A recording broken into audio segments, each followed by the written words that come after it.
Hi, I'm Mary Van Buren, President of the Canadian Construction Association. Thank you for joining us today in the latest in a series of video interviews that CCA is producing to talk about how the different sectors of our industry are being affected by COVID-19. The crisis has certainly brought on a lot of change for CCA's 20,000 members, and it has stalled major projects, disrupted supply chains, increased costs, and completely changed worksite operations. The good news is, of course, that provinces are starting to reopen and construction will be an essential part of the recovery. How successful this recovery will be is partly dependent on how quickly and efficiently our mostly small and medium-sized firms, which make up about 70% of the industry, can get their workers on site and get the shovels into the ground. Liquidity, that is the ability to invest in equipment, buy materials, pay wages, and to look after current projects and take on new ones is key to this as well.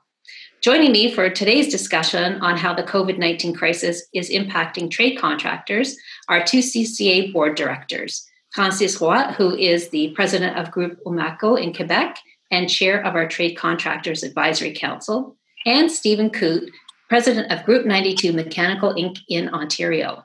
Thank you for joining us today. Stephen is also CCA's second national vice chair. So, Francis, je vais commencer avec vous. Pouvez-vous commenter sur les défis uniques que les entrepreneurs spécialisés doivent faire face durant la crise? Bonjour Marie, bonjour. Évidemment, oui, plusieurs défis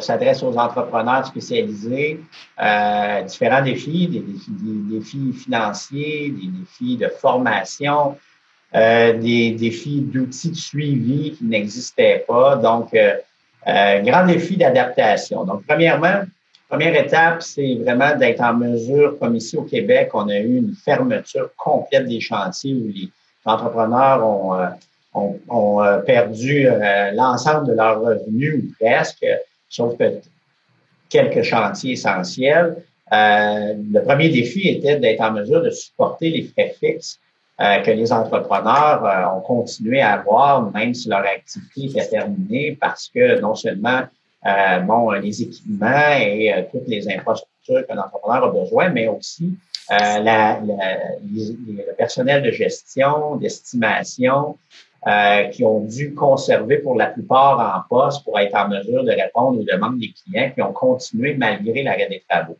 Donc, supporter les coûts fixes, ça a été la première étape. La deuxième étape, à partir du moment qu'on a eu la relance, ça a été de s'adapter aux nouvelles mesures qui ont été mises en place, mais qui étaient différentes selon les clients, selon les chantiers. On avait des situations différentes qu'on a dû s'adapter. Donc, pour un entrepreneur spécialisé qui a 20 projets, c'est peut-être 20 situations différentes. Donc, former les gens nécessaires, de leur donner la formation nécessaire, c'est-à-dire pour comprendre ces besoins-là, les mettre en application avec les outils de suivi. Troisième élément était vraiment maintenant dans l'activité des entrepreneurs, c'est de contrôler la baisse de productivité que ça allait apporter. Évidemment qu'il y a une baisse de productivité importante et tous les entrepreneurs, leur priorité, c'est de la minimiser. Donc ça a été vraiment un enjeu important à la relance. Et finalement, comment réclamer ces frais-là, comment les présenter. Chaque donneur d'ouvrage a peut-être une position différente. Les réclamer et réussir à encaisser ces sommes-là. Donc, ça a été vraiment les défis les plus importants là, en ordre de priorité. Il y en avait plusieurs autres, mais je crois que c'est ceux les plus importants pour les entrepreneurs spécialisés. Merci, Francis. So, as Stephen Francis talked about all the different stages in going through the crisis, from complete shutdown to startup phase again, and the training and all the steps that were required, maybe you could comment as well on some of the unique challenges that trade contractors have faced as a result of COVID-19. I think I've sort of, I think I mentioned this before, I've kind of coined the phrase, it's been business as unusual. So, but I think what's interesting, as much as it's challenging, the trade contractors or contractors in general are, I guess, equipped to be adaptable and are how we, do projects is being adaptable. But I think what's unique is health and safety, which is really, protecting workers in COVID and being able to work. But health and safety is so integral to what we do already that when we add the COVID piece, it really just becomes an extension of what we're doing. And so as much as it was extremely challenging, and we still have challenges, I think sort of as contractors being just well equipped to be adaptable and sort of having the basis and the culture of safety to begin with, it just became an extension of it. In our case, our company, we do, like most, daily job site hazard analysis. So they're done on tablets, fairly straightforward. Every day that the guys look at the daily hazards.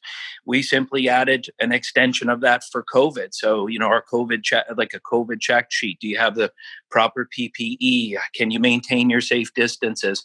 So it really became an extension of it. And I think what I have seen with a lot of contractors that we work with, they're very quick to adapt. And, you're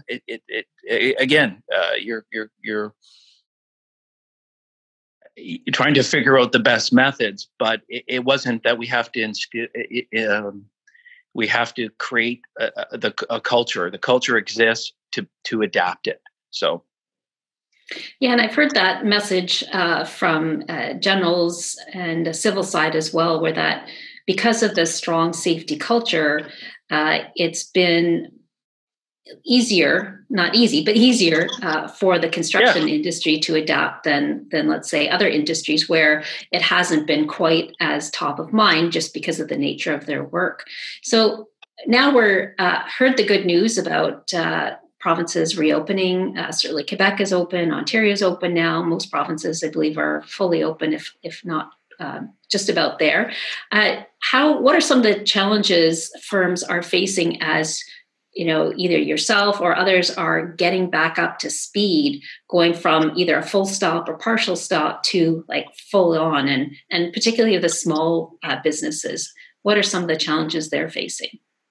Well, I think the challenges we're facing are just some of the methodology and the logistics of it. So, for instance, my company, you have typically you would put two people in a truck. Well, it's one person in a truck. So, you're renting vehicles, or just again logistics. The logistics piece of it is probably presenting the greatest challenges now. The safety has become sort of, like I said, sort of the normal piece of it. Supply chain is challenging, and probably the part that scares me the most is that so far we've been fine, but in the back you're sort of thinking, geez, am I going to have all the parts I need? Inventories have been depleted, and I'm not sure we felt that yet. Like the world works on just in time, but as we my firm was working in some on some essential projects, converting a hospice into potentially for COVID beds. So everything was there, and so we were like, okay, but I guess coming out of it, and as that demand ramps up. And the need, it's fine when half the firms are sitting at home, but now, so that's probably, I call it a challenge. It's an unknown piece right now. So I just certainly hope that when we're looking for our parts and materials, that they're readily available. Yeah, that whole supply chain distribution is certainly a top of mind concern. Francis, en pensant à la situation sanitaire et économique au Québec, quelles sont les priorités de vos membres pour les prochains mois? Et pensez-vous que l'industrie de la construction jouera un rôle essentiel dans la relance de l'économie?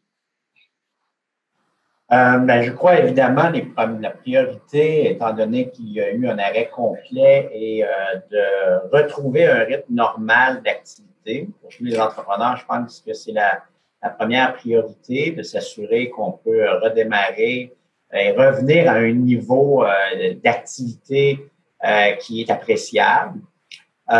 Évidemment que la priorité pour ces entrepreneurs-là sera vraiment de former leur main-d'œuvre, leur gestionnaire à comment vivre avec ça, comment appliquer ces mesures-là. Il y a un défi une priorité de formation importante pour être en mesure de respecter et de s'adapter. Et après ça, de le maintenir aussi.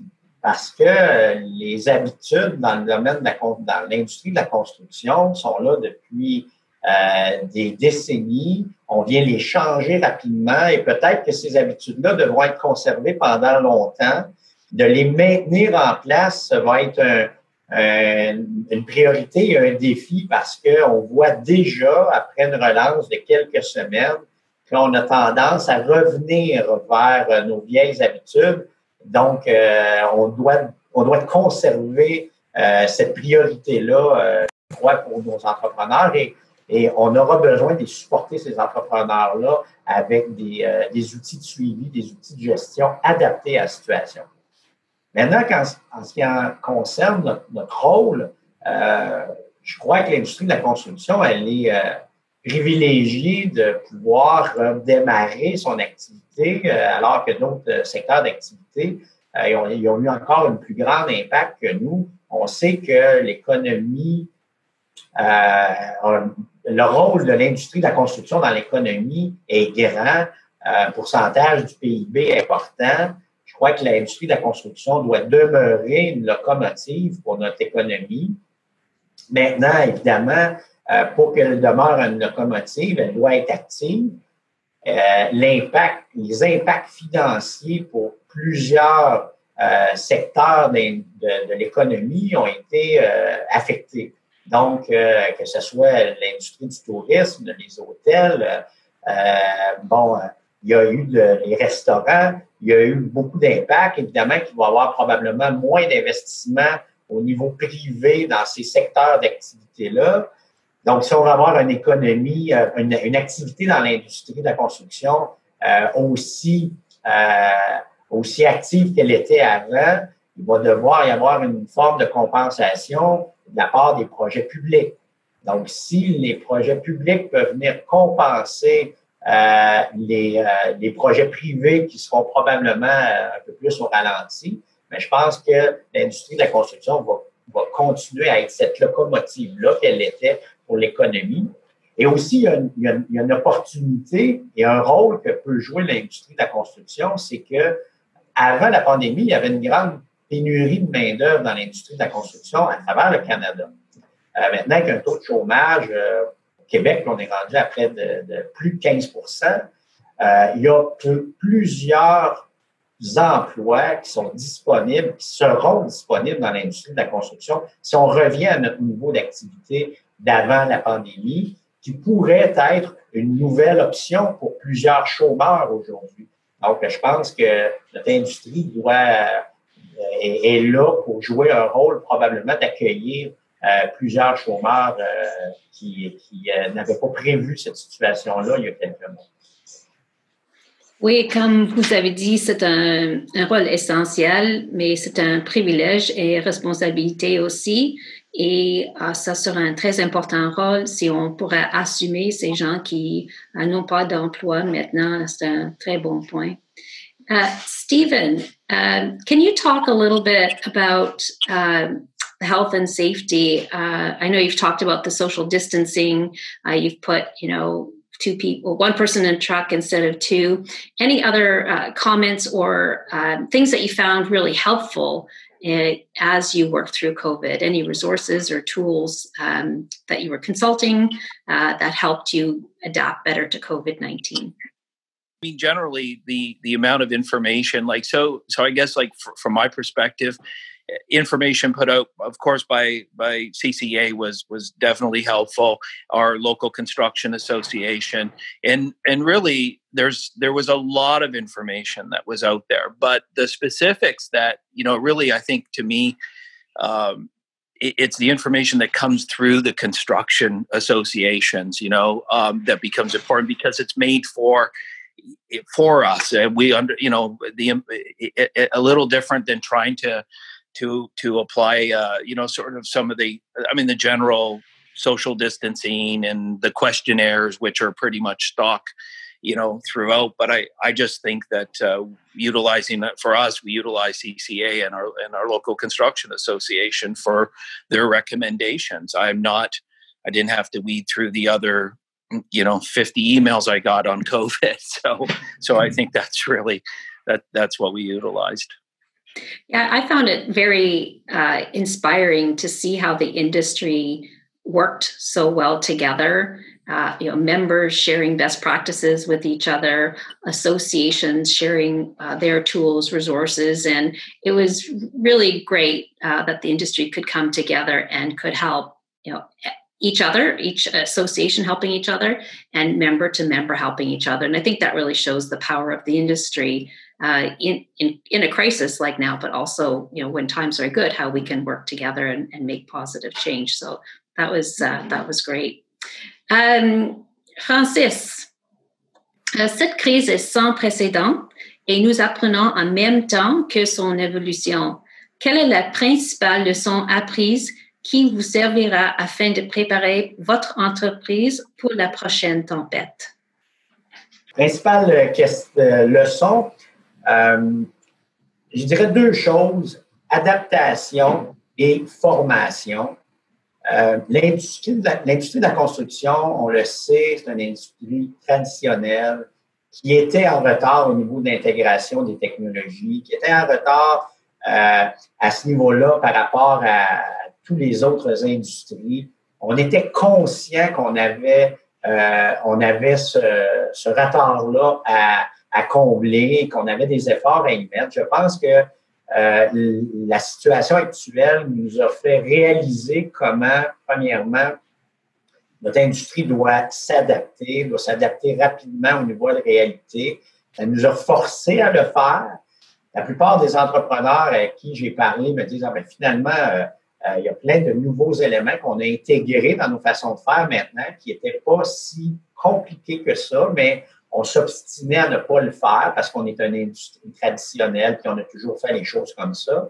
Donc, je pense que ça nous donne la leçon. On doit apprendre à s'adapter rapidement. On l'a fait déjà.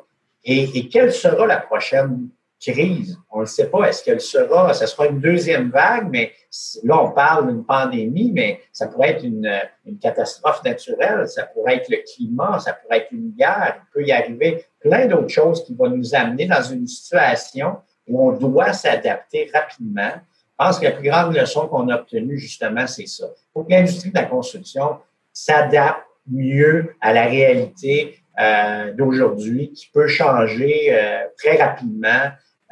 Plus les années avancent, plus on voit que l'évolution est rapide, donc l'adaptation est rapide.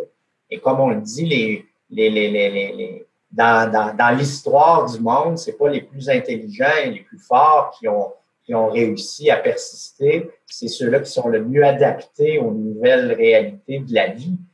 C'est ça aussi pour l'industrie de la construction. Et évidemment, ça va amener un grand défi de formation, mais on a une leçon à prendre dans ça.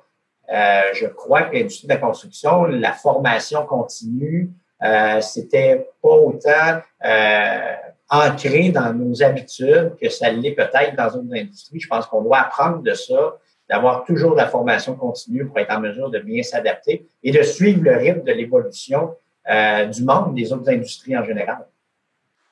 Alors, 3 leçons, s'adapter, la formation et aussi peut-être innovation soutenue par nouvelles technologies. So I want to thank you very much, Francis and Stephen, for joining me today. We do have many resources available to our members to help you continuing through this crisis and as we remobilize and back into our full economy. And one of our asks is that if you haven't already done so as a member, to please send in a letter to your MP, which is available at cca-acc.com. And what we are asking for is a government relief program on federal projects to help pay for the costs that the industry has incurred for PPE, for the distancing, the lower productivity, social disruptions, etc. So please take a few minutes and send your letter. And again, thank you, Francis. Thank you, Stephen, for joining me today. Un plaisir. Thank you, Mary.